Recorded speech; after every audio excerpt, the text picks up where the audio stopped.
So to my conservative friends who are arguing against not certifying this election, I want to briefly tackle the 3 objections I have heard from them privately for the last few days.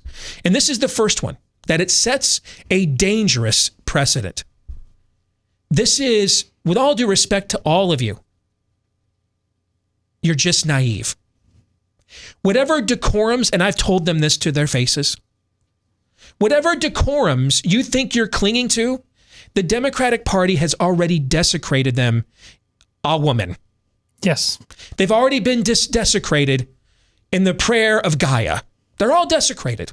And if you can think of one that they haven't urinated on yet, they're whipping it out as we speak. This is naivete. This is like arguing the nuances of maritime law while Pickett is about to charge at Gettysburg. Too late. You're too late for this. You're too late. There are no dangerous precedents to set with people who don't know what a gender is, what a child is, what a border is, what a science is, what a law is, what a word is, who God is. There are no precedents left to be set. They have already set them all. You're in this position because there aren't any dangerous precedents to set.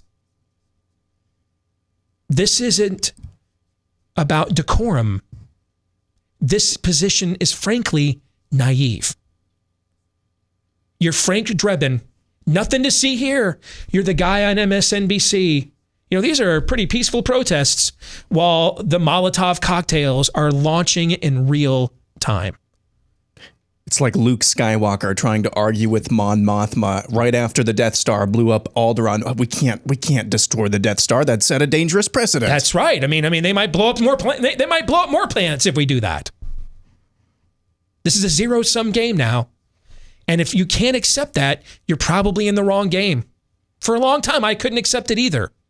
And then I finally just had to accept that the enemy is who they say they are. I had to take them at face value. I didn't want to believe it either. So I'm sympathetic to you because I know what it means. I know what it means when we accept the opposition is being honest about who they are and their intentions. I know what it means. It means it's a zero-sum game. It's a zero-sum game. The second objection I've heard is that this violates federalism and the Constitution. You know, Jesus once said, the Sabbath was made for man, not man for the Sabbath. Now, the Sabbath was a holy writ. It was a commandment of God. But Jesus was pointing out that the laws were made for man, not man for the law.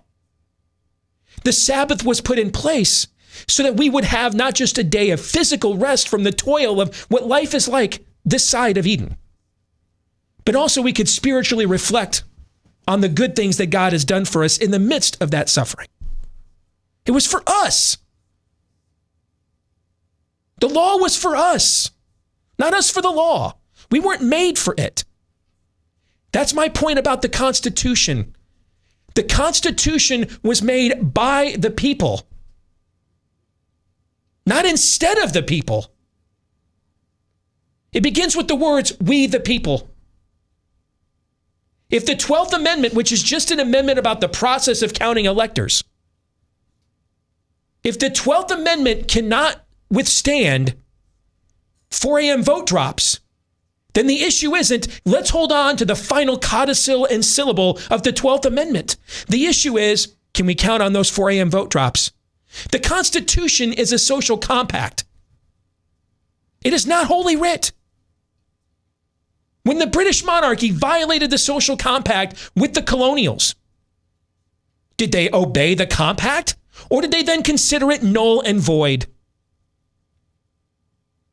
Not to mention, it's funny that a lot of you have said nothing when federal judges have just trampled all over state attempts to clean up election laws. Then it's not federalism? So it's federalism when we try to do something, but when the courts do something to us at the state level, then we just have to take it? I'll take how you're going to lose every culture war ever for $1,000, Alex. You're straining a gnat to swallow a camel here There's a larger principle at play. Can we trust the process by which people are elected into office? That's more important than the 12th Amendment, the First Amendment, the Constitution, because the people are more important. The people reign. The people are preeminent. The Sabbath was made for man, not man for the Sabbath. You have it backwards. Thirdly, I've heard there is no voter fraud. Then what is your harmless explanation for why a handful of counties didn't know how to use the Postal Service and dropped all those votes off? Well, Trump's not made a compelling case. I don't care. Just because a defendant in a murder trial has a terrible lawyer and couldn't afford better than a public defender doesn't mean they're guilty of the crime, does it? Right. That's why we have juries. Juries were put in there by the founders to nullify in case such circumstances occurred. I don't know why this was outsourced to Rudy Giuliani and all these people, and I don't care. All I want to know is, and all of you should want to know, is a simple question. What were those 4 a.m. vote drops? On December 14th, my mom sent me a package for 2-day delivery from the U.S. Postal Service. It arrived 17 days later on December the 31st. It's a simple question. Do you trust the same people that will violate every morsel of the Constitution to be on the up and up about 4 a.m. vote drops?